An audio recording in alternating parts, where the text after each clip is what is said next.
శ్రీకాకుళం నగరంలో హెల్త్ వర్కర్లు జీతాలు పెంచాలని కలెక్టరేట్ వరకు ర్యాలీ నిర్వహించి ప్రభుత్వాన్ని డిమాండ్ చేశారు. మా జీతాలు పెంచాలి, మాకు పర్మనెంట్ చేయాలని కోరారు. ఏపీఎంసీ హెల్త్ వర్కర్లు ప్రభుత్వాన్ని డిమాండ్ చేశారు. కొట్టుకోవడం, నరుక్కోవడం. ఏపీఎంసీ శ్రీకాకుళం జిల్లా ప్రెసిడెంట్ వస్తారని మాట్లాడుతూ మాకు రాష్ట్రం మొత్తం 10,000 మంది ఉన్నాం, వాటిలో అర్హులైన వారికి ఉద్యోగ భద్రత కల్పించాలని కోరారు. మీడియా మిత్రులకు నమస్తే అండి. మేమందరం Srikakulam CHOs through out state మొత్తం కూడా 10,032 మెంబర్స్ సిహెచ్ఓస్ ఉన్నారు. గత 2 వారాల నుండి ఆన్లైన్ దశల వారీగా మేము మా నిరసన అనేది తెలియజేస్తున్నామండి. కానీ బాధ ఏంటంటే ఇటువైపు నుండి అధికారుల వైపు నుండి కానీ అటువైపు ప్రభుత్వం వైపు నుండి కానీ మాకు ఎటువంటి స్పందన లేకపోవడం చాలా చాలా బాధాకరం అండి. 10,032 మందిలో 80% ఆడబిడ్డలు ఉన్నారు.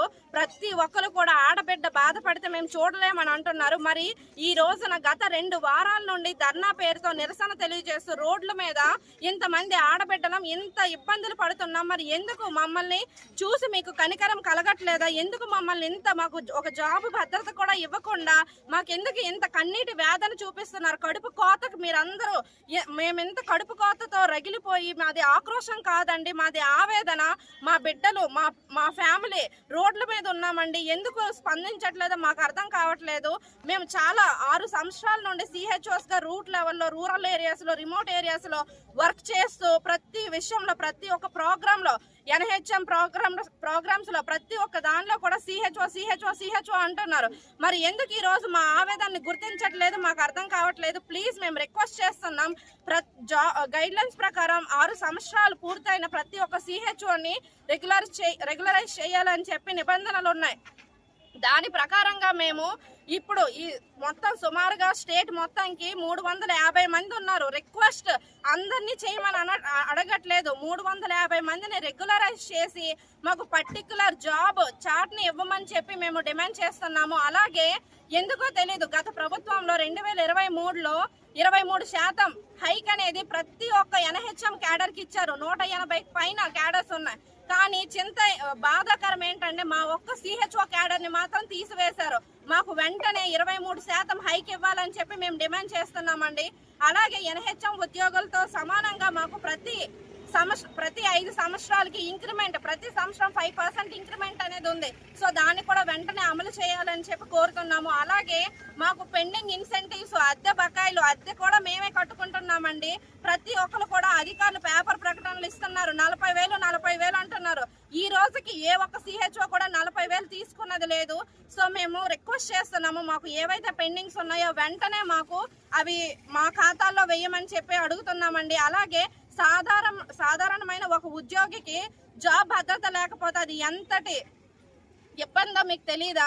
ఒక ఉద్యోగిగా మాకు ఈపీఎఫ్ వెసులుబాటు కూడా లేకుండా ఇంతకు ముందు ఒక 4 సంవత్సరాలు ఉండేది. కానీ గత సంవత్సరంన్నర నుండి ఆ ఈపీఎఫ్ ని కూడా కట్ చేయట్లేదు. సో మేము రిక్వెస్ట్ చేస్తున్నాం, సార్, మేడమ్స్, ప్లీజ్ మాకు ఆ జాబ్ భద్రతని, మాకు ఆర్థిక పరమైన భరోసాను ఇవ్వమని చెప్పి అడుగుతున్నాం. అలాగే ఈ రోజున ఇంతమంది ఆడబిడ్డలు అటు సైడ్ సీతంపేట చూసుకున్న, ఇటు సైడ్ పాడేరు, అరకు వైపు రిమోట్ ఏరియాస్ లో వాళ్ళు అంత ఇబ్బందులు పడట్లేదు. వెళ్ళడానికి వెసులుబాటు లేకపోయినా కూడా వాళ్ళు పక్కన పెట్టి వెళ్ళి వర్క్ చేస్తున్నారు. అన్ని క్యాడర్స్ కి కొన్ని వెసులుబాట్లు అని ఇస్తున్నారు. కానీ మా వాళ్ళకి ఆ రాయితీలు ఏమీ ఇవ్వట్లేదు. బాధాకరం ఏంటంటే ఈ జాబ్ దీనిలో మా వాళ్ళు ఎంతో మంది చనిపోతున్నారు. వెళ్ళి ఆల్రెడీ లేడీస్ చాలా మంది చనిపోయారు. కానీ వాళ్ళకి అట్లీస్ట్ మట్టి ఖర్చులకు కూడా ప్రభుత్వం వైపు నుండి రూపాయి కూడా ఇవ్వట్లేదు. ఎందుకు ఇవ్వట్లేదు మాకు అర్థం కావట్లేదు. మేమందరం అది చూడలేక తలో 50 రూపాయలు 100 రూపాయలు వేసుకొని మేము వాళ్ళకి ఇస్తున్నాము. అంటే మేము మనుషులం కాదా సార్? మావి ఫ్యామిలీస్ కాదా? మా కష్టాన్ని, మా శ్రమని దోపిడీ చేస్తున్నారు. మరి మేము చనిపోతే మాకేం పట్టించుకోరా? అంటే మా సేవ, మా సర్వీసెస్ కావాలి, మేము మీకు అవసరం లేదా?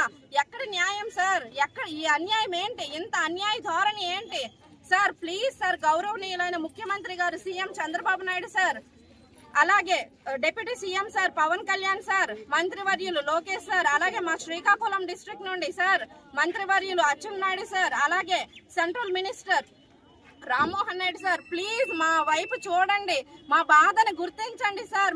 ఇంతమంది వేదన పడుతున్నాం, ఇంతమంది రోడ్డున పడి ఇబ్బందులు పడుతున్నాం. ప్లీజ్ మమ్మల్ని చూసి దయదలిచి కనికరించైనా ప్లీజ్ సార్ మాకు రెస్పాండ్ అవ్వండి.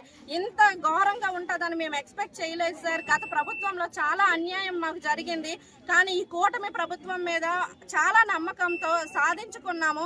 కానీ ఎటువంటి స్పందన లేకపోవడం చాలా బాధపడుతున్నాం సార్. ఎలా చెప్పాలో కూడా అర్థం కావట్లేదు. కానీ ఇప్పటికీ కూడా మీ మీద మాకు పూర్తి నమ్మకం ఉంది సార్. ఇప్పటికైనా మీరు స్పందించి మా న్యాయమైన డిమాండ్స్ ని అమలు చేస్తారని మిమ్మల్ని కోరుకుంటున్నాం sir. Thank you so much. Please sir respond అవ్వండి సార్, అట్లీస్ట్ ప్లీజ్.